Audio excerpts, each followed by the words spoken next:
So this is how the S Pen looks like with the smart PC. This is the exact model number and other specifications. So the S Pen works quite brilliantly on this particular device. You do have most of the features.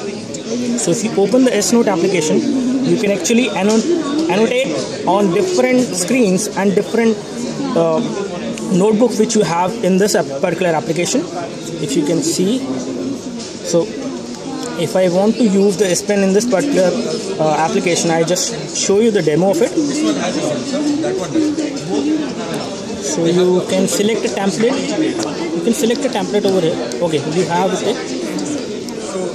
So this is how you can annotate on the screen, and then you do have other options like controlling the pen size, the pointer of the pen size,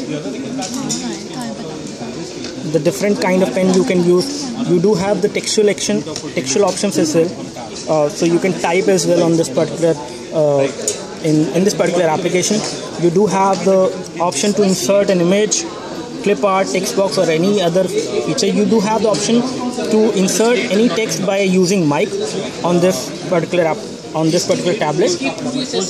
So that's all about the S Pen application on this particular machine.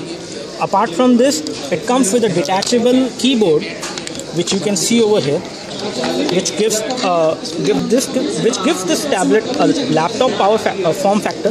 So you can use this keyboard with this particular tablet over here, and you can use it like a laptop once you close the lid. And this is how you can use it. This is actually a laptop plus tablet which you see from Samsung, and this is my Samsung Smart PC.